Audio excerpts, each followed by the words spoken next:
ಹಲವು ವರ್ಷಗಳ ಸಂಶೋಧನೆಯಿಂದ ಹೊರಹೊಮ್ಮಿರುವ ಆ ಫಾರ್ಮುಲಾ ಇದೀಗ ಜಗತ್ತಿನ ಕುತೂಹಲವನ್ನು ಕೆರಳಿಸಿದೆ. ಇವರ ಆ ಫಾರ್ಮುಲಾದಿಂದ ಇಲ್ಲಿಗಾಗಲೇ ಸಹಸ್ರಾರು ಜನರು ಕಾಯಿಲೆಗಳಿಂದ ಮುಕ್ತವಾಗಿ ನೆಮ್ಮದಿಯಾಗಿ ಜೀವನ ಸಾಗಿಸುತ್ತಿದ್ದಾರೆ. ಇಂತಹ ಸಂಗತಿಗಳ ನಡುವೆ ಅಚ್ಚರಿಗಳನ್ನ ಸೃಷ್ಟಿಸುತ್ತಿರುವ ಅವಿಜ್ಞಾನಿಯಾದರೂ ಯಾರು ಎಂಬ ಹಲವು ಪ್ರಶ್ನೆಗಳಿಗೆ ಉತ್ತರ ಡಾಕ್ಟರ್ ಬಾಲಕೃಷ್ಣನ್.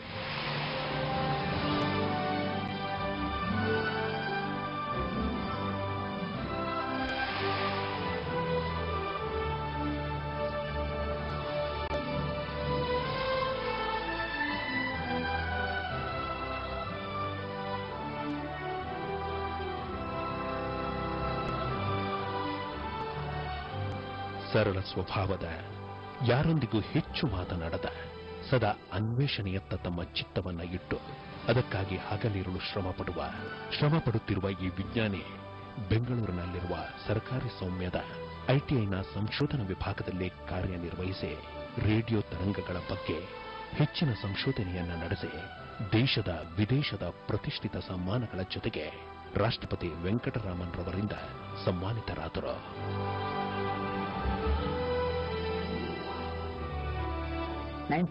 ಪ್ರೆಸಿಡೆಂಟ್ ಅವಾರ್ಡ್ ಕೊಟ್ಟರು, ರಿಪಬ್ಲಿಕ್ ಅವಾರ್ಡ್. ಅದನ್ನ ವೆಂಕಟರಾಮಣ್ಣದು.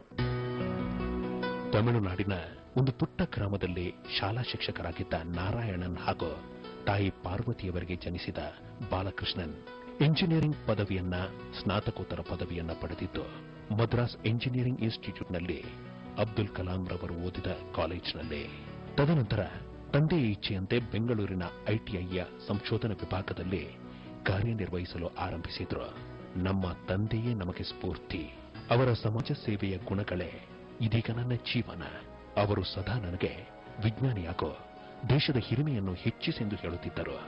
ಅದಕ್ಕಾಗಿ ಅವರು ಕಷ್ಟಪಟ್ಟು ನಮ್ಮನ್ನ ಓದಿಸಿದರೆಂದು ತಂದೆಯನ್ನ ನೆನೆದು ಕಣ್ಣೀರಿಡುತ್ತಾರೆ ವಿಜ್ಞಾನಿ ಬಾಲಕೃಷ್ಣನ್.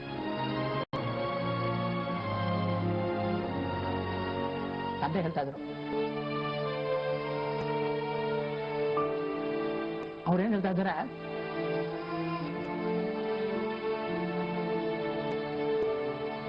ನಾನು ಓದಿಲ್ಲ, ನಾನು ಓದಿದ್ದು ಇಂಟರ್ಮೀಡಿಯೇಟ್, ನೀನು ರಿಸರ್ಚ್ ಮಾಡಬೇಕು, ಅದೇ ಮಾಡಬೇಕು ನೀವು. ತಂದೆಯಿಂದ ಸದಾ ಸ್ಫೂರ್ತಿಯನ್ನು ಪಡೆಯುತ್ತಾ ಏನಾದರೂ ಮಹತ್ತರವಾದುದನ್ನು ಸಾಧಿಸಬೇಕೆಂದು, ದೇಶಕ್ಕೆ ಜಗತ್ತಿಗೆ ಅದನ್ನ ಕೊಡುಗೆಯಾಗಿ ನೀಡಬೇಕೆಂದು ಅದಕ್ಕಾಗಿ ಶ್ರಮ ಪಡುತ್ತಿದ್ದ ಇವರ ಜೀವನದಲ್ಲಿ ವಿಚಿತ್ರಗಳು ನಡೆಯಲು ಆರಂಭವಾದವು. ನೋವುಗಳು ಕಾಡಲು ನಿಂತವು. ಅಂತಹ ನೋವುಗಳಾದರೂ ಏನು ಎಂಬ ನಮ್ಮ ಪ್ರಶ್ನೆಗಳಿಗೆ ಇವರಿಂದ ಬಂದಂತಹ ಉತ್ತರ 32 ವರ್ಷದ ನನ್ನ ಪ್ರೀತಿಯ ಸಹೋದರನಿಗೆ ಕಿಡ್ನಿ ಸಮಸ್ಯೆ ಎದುರಾಯಿತು.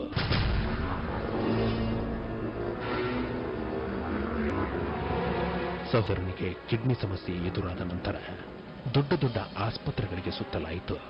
ನಾನಾ ರೀತಿಯ ಚಿಕಿತ್ಸೆಗಳನ್ನ ಕೊಡಿಸಲಾಯಿತು. ಅಂತಹ ಯಾವ ಚಿಕಿತ್ಸೆಗಳು ಫಲಕಾರಿಯಾಗದೇ ಇದ್ದಾಗ ನಾನೇ ಏಕೆ ವೈದ್ಯನಾಗಬಾರದಿತ್ತು, ಆತನ ಸಮಸ್ಯೆಯನ್ನ ಬಗೆಹರಿಸಬಾರದಿತ್ತು ಎಂಬ ಪ್ರಶ್ನೆಗಳು ತಲೆಯಲ್ಲಿ ಪದೇ ಪದೇ ಕಾಲು ನಿಂತವು. ಆದರೆ ಸಮಯ ಮೀರಿ ಹೋಗಿತು. ಇವರು ಎಷ್ಟೇ ಪ್ರಯತ್ನ ನಡೆಸಿದರೂ ಸಹ ಪ್ರೀತಿಯ ಸಹೋದರನ ಕಿಡ್ನಿ ಸಮಸ್ಯೆ ದೂರಾಗಲಿಲ್ಲ. ಆತ ಕೊನೆಯುಸಿರೆಳೆದ.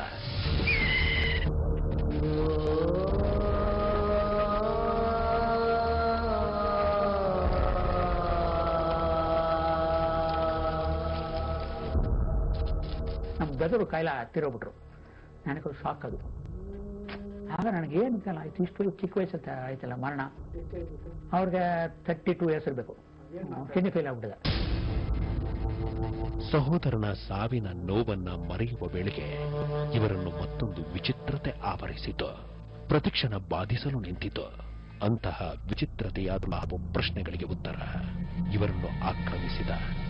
ಎಷ್ಟೇ ಔಷಧಗಳನ್ನು ತೆಗೆದುಕೊಂಡರೂ ಪರಿಹಾರವಾಗದಂತಹ ಶೀತಕ್ಕೆ ಸಂಬಂಧಿಸಿದ ರಕ್ತವನ್ನು ಕಾರಿಸಲು ನಿಂತವಾದ ತಲೆನೋವು.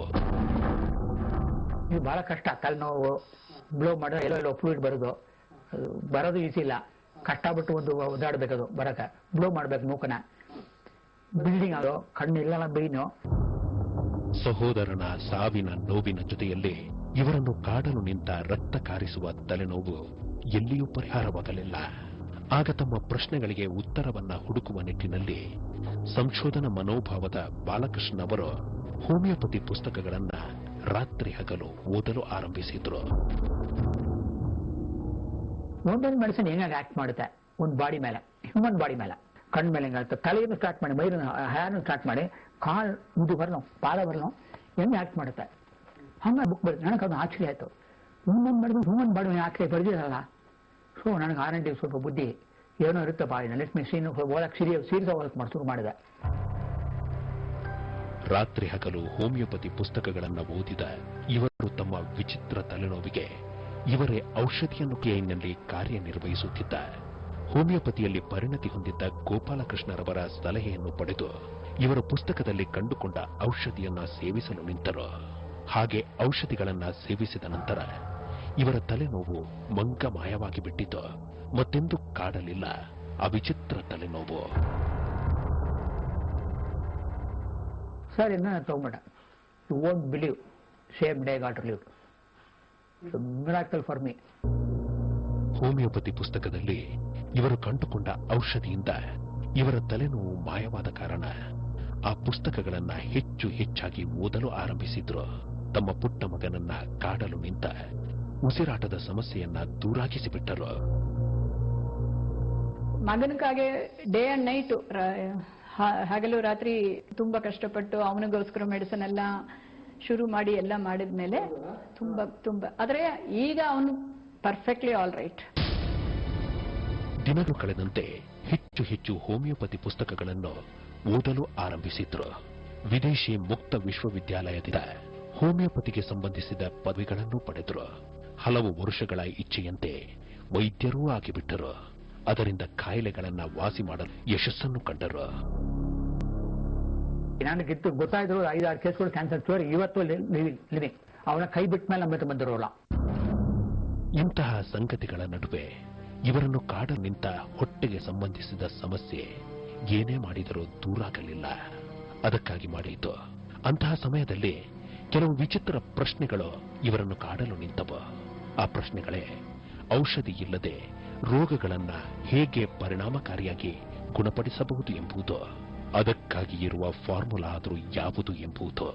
ಅದಕ್ಕಾಗಿ ಸಂಶೋಧನೆ ಆರಂಭವಾಯಿತು.